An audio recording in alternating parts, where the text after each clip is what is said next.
혹시 셀레늄이라는 영양소에 대해서 들어본 적이 있으신가요? 셀레늄의 적정 용량은 면역 기능을 증강시키기 위해서는 약 그리고 항암 효과를 보기 위해서는 이상을 권고드리고 있는데요. 만약 감기에 자주 걸리신다던가 갑상선이나 심장 가족력이 있으시다던가 아니면 암 치료를 받고 계신 분들께서는 오늘 셀레늄에 대해서 꼭 집중해 주세요. 셀레늄이라는 물질은 1800년도에 처음으로 발견이 됐는데요. 당시에는 사람한테 어떤 영향을 미치는지 알려지지 않았기 때문에 약 100년 정도는 아무도 관심을 가지지 않았습니다. 그러다 1930년대에 중국의 시골 마을에서 한 사건이 터지면서 세상에 관심을 받기 시작했는데요. 캐샨이라는 지방에서 여성과 아이들이 계속 사망하는 일이 발생했습니다. 여기에 사는 사람들을 보니 특이한 점이 몇 가지 발견됐는데요. 일단 심장 크기가 정상에 비해서 많이 비대했다는 점입니다. 여기 위에 있는 사진이 캐샨 지방에 살던 사람들의 심장이고요. 아래쪽은 정상 심장입니다. 그리고 관절이 전체적으로 많이 안 좋았다라는 공통점도 있었습니다. 과학자들이 조사를 해보니 이 지방의 토양에 셀레늄이라는 성분이 부족했기 때문에 발생한 현상이었던 걸로 확인이 됐어요. 그래서 이러한 증상들을 캐샨병이라고 부르고 있습니다. 셀레늄이 몸에 중요한 역할을 하는 이유는 뭘까요? 첫 번째는 면역 기능을 올리기 때문입니다. 몸에서 면역 기능을 담당하는 건 백혈구나 림프구가 있는데요. 여기 있는 그래프는요, 셀레늄을 많이 섭취한 사람들 그리고 적게 섭취한 사람들의 림프구 숫자를 표시해 놓은 겁니다. 셀레늄을 많이 섭취한 사람들의 경우 세포독성 T 림프구의 숫자가 다른 사람들에 비해 많게 유지가 되었습니다. 그래서 외부에서 침입한 박테리아나 바이러스를 더 쉽게 잡아낼 수 있었던 거죠.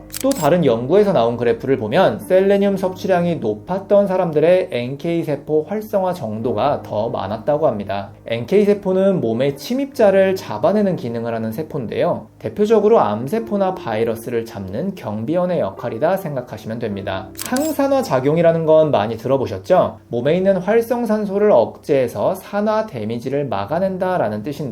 여기에 중요하게 작용하는 게 글루타치온이라는 물질입니다. 영양제로도 많이 팔고 있죠? 그런데 글루타치온이 몸 안에서 작용하기 위해서는 셀레늄이라는 성분이 꼭 함께 있어야 돼요. 여기 그림을 보시면요, 글루타치온이 환원형에서 산화형으로 바뀔 때 셀레늄이라는 성분이 꼭 필요하다는 걸 알 수 있습니다. 두 번째로 셀레늄은 갑상선 호르몬을 활성화시키는 데 꼭 필요한 물질입니다. 갑상선이라는 거는 몸의 신진대사를 조절하는 기관이고요. 여기서 갑상선 호르몬이라는 걸 만들어냅니다. 주 재료는 요오드예요. 갑상선 호르몬 종류는 크게 두 가지인데요. T4 그리고 T3입니다. 몸에서 기본적으로 존재하고 있는 T4는 활성이 크지 않아요. 이 호르몬이 적절히 작용하기 위해서는 T3 호르몬으로 바뀌어야 되는데 이 과정에 셀레늄이 꼭 필요합니다. 만약에 셀레늄이 부족하다 그러면 제대로 기능을 하지 못하는 리버스 T3로 바뀌게 되는데 이 호르몬이 많으면 갑상선 기능이 저하된 것과 같은 효과를 가져옵니다. 계속 기운이 없고 졸리게 되는 것이죠. 세 번째로는 중금속 제거 기능이 있어요. 중금속이란 납이나 수은, 카드뮴, 크롬 같이 몸에 한번 들어오면 잘 안 빠져나오고 독성을 계속 띠는 물질을 의미합니다. 이러한 중금속들은 보시는 것과 같이 우리 생활 속에서 쉽게 노출될 수 있어서 일반인들도 중금속 중독이 상당히 있어요.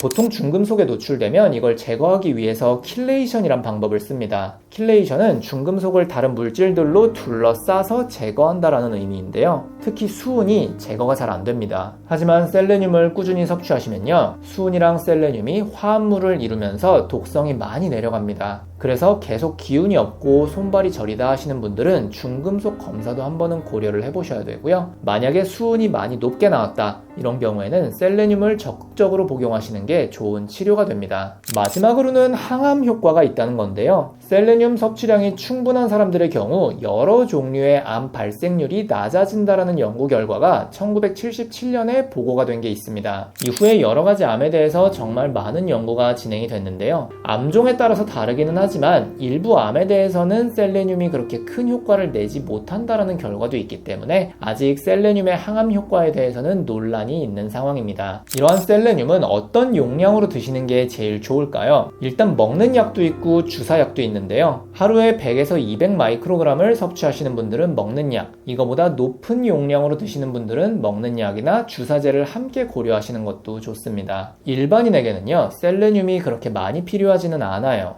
WHO의 권장량에 따르면 하루에 50에서 200 마이크로그램을 권고하고 있고요. 우리나라 식약처에서는 하루에 최대한 섭취할 수 있는 셀레늄의 양을 400 마이크로그램이라고 하고 있습니다. 하지만 항암 치료나 방사선 치료를 받는 암 환자들의 경우에는 얘기가 좀 다른데요. 일단 항암 방사선 치료를 받고 계신 분들은 필요한 셀레늄 용량이 많이 올라갑니다. 치료의 효과를 높이고 부작용을 줄이기 위해서는 하루에 500에서 1000 마이크로그램의 셀레늄이 필요하다고 합니다. 그리고 항암제에 내성이 자꾸 생겨서 항암제를 여러 번 바꾸신 분들은요, 이거보다 높은 용량의 셀레늄을 투약했을 때 효과가 좋다라는 결과가 있습니다. 보통 2000에서 7000, 8000 마이크로그램까지 투약하는 경우도 있어요. 하지만 셀레늄은 너무 장기간 고용량 복용하면 독성이 있습니다. 주의하셔야 돼요. 대표적 증상으로는 손발톱이 깨지거나 머리가 빠지거나 피부에 발진이 생기는 증상이 있습니다. 셀레늄의 독성에 대해서 연구한 세카르 스터디라는 게 있는데요. 이 연구 결과에서는요, 약 2에서 4주 매일 셀레늄을 투약하는 사람들에 대해서 체표 면적 1제곱미터당 10,000 마이크로그램까지의 셀레늄을 투약해도 장기의 독성은 확인되지 않았다라고 합니다. 보통 60kg 성인 대상으로 체표 면적은 1.5제곱미터 정도예요.